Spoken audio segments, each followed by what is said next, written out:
He arrived in America at 13 years old with nothing but the clothes on his back and a mother who refused to accept defeat.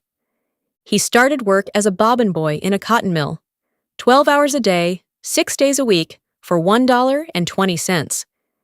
He died 83 years later as the richest man in the world, having given nearly all of it away. His name was Andrew Carnegie, and his story is the most improbable in American history. Andrew Carnegie was born on November 25, 1835, in a one-room weaver's cottage in Dunfermline, Scotland. His father, William, was a master handloom weaver, skilled, respected, comfortable. Then the Industrial Revolution arrived. Steam-powered looms came to Dunfermline in 1847. Overnight, everything William Carnegie knew how to do became worthless. The family was destitute.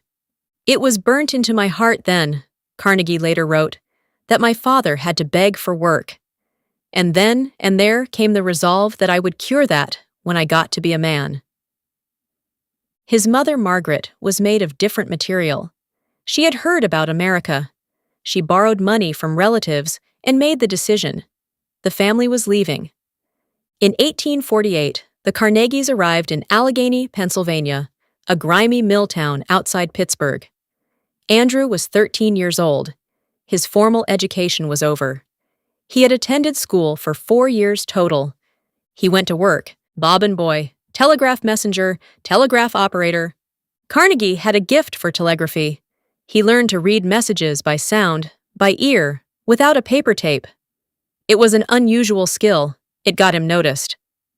In 1853, he was hired as personal secretary and telegraph operator for Thomas Scott, a senior executive at the Pennsylvania Railroad. It was the most important job he ever held. Scott taught him something priceless: how to see money working, how to use other people's capital to generate returns, how to invest early, reinvest always, and let compounding do the heavy lifting. Scott offered Carnegie shares in Adams Express, 10 shares at $500 total. Carnegie had no money. His mother mortgaged their house to fund the investment. The first dividend check arrived weeks later. Carnegie later said he had never seen anything so beautiful in his life. He never stopped investing. By the time he was 27, half of his income came from investments. He owned stakes in sleeping car companies, oil wells, iron bridges, and telegraph lines. He was already wealthy. He had not yet touched steel. In 1865, Carnegie left the railroad. He was 30 years old, and he had a vision. America was rebuilding after the Civil War. The railroads were expanding west. Every bridge, every track, every locomotive needed iron and steel. Carnegie had watched the railroads for 12 years. He knew what was coming. In 1872, he visited Britain and saw the Bessemer steelmaking process, a technology that could convert iron to steel in minutes rather than days. He returned to America and built the first major Bessemer steel plant in the United States near Pittsburgh. His philosophy from that day forward was simple: cut costs, cut prices, take market share, build faster than anyone else, use every downturn to get stronger while competitors retreated. Cut the prices, he told his managers. Scoop the market. Run the mills full. While other industrialists raised prices when demand was high, Carnegie cut them. He drove the price of steel rails from $160 a ton in the 1870s to $17 a ton by 1898. The cheaper steel became, the more of America could be built with it. By 1900, Carnegie Steel was producing more steel than all of Great Britain. That year, Carnegie's personal share of company profits was $25 million. But Carnegie's story has a dark chapter, one he could never escape. In 1892, the union contract at his Homestead plant near Pittsburgh was expiring. Carnegie was publicly on record as a champion of organized labor. He had written and spoken in favor of workers' rights to organize. Privately, he gave his chairman Henry Clay Frick a different instruction: break the union. Then he sailed to Scotland for his annual summer vacation, made himself inaccessible to the press and to the workers, and stayed in regular communication with Frick. His cable to Frick was unambiguous. "We approve of anything you do." Frick locked out 3,800 workers, ringed the plant with barbed wire. The workers called it Fort Frick, and sent 300 armed Pinkerton detectives up the Monongahela River by barge to take back the plant. Workers stormed the riverbank. Gunfire for 12 hours. Nearly a dozen people killed, workers and Pinkertons both. The Pennsylvania governor sent 8,500 National Guard troops to end it. The Union was crushed. Carnegie's reputation as a friend of labor was destroyed overnight. He later wrote that Homestead was the one wound he could never heal. "Nothing in my life has wounded me so deeply," he said. Some historians argue that the extraordinary scale of his philanthropy was, at least in part, an attempt to atone. In 1901, J.P. Morgan approached Carnegie with a proposal: sell Carnegie Steel to become the anchor of a new corporation, the largest in American history. Carnegie wrote his price on a slip of paper: $480 million. Morgan accepted without negotiation. Carnegie Steel became U.S. Steel, capitalized at $1.4 billion, more than the entire annual federal budget of the United States at the time. "Congratulations, Mr. Carnegie," Morgan said when they shook hands. "You are now the richest man in the world." Carnegie was 65 years old. He never went back to the steel business.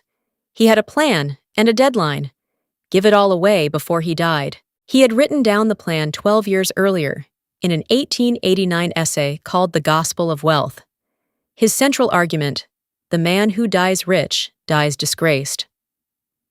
"The wealthy," he wrote, "were merely trustees of society's surplus. They had an obligation to administer that surplus for the common good, not to hoard it for their families." Now he had $480 million and a pen. He began with libraries.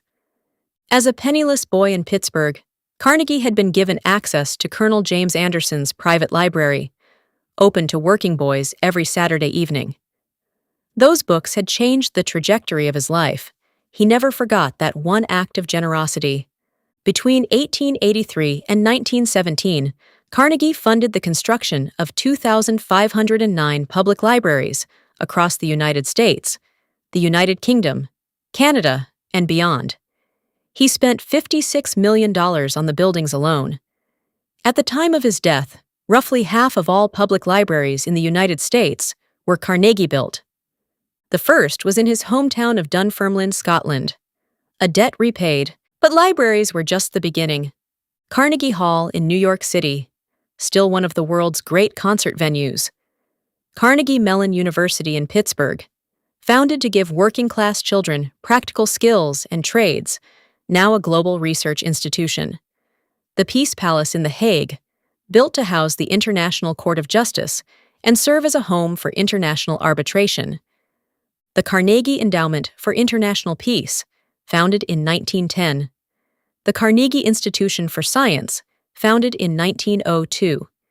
And in 1911, the Carnegie Corporation of New York, endowed with $125 million, 9/10 of his remaining fortune. Its mission: the advancement of knowledge.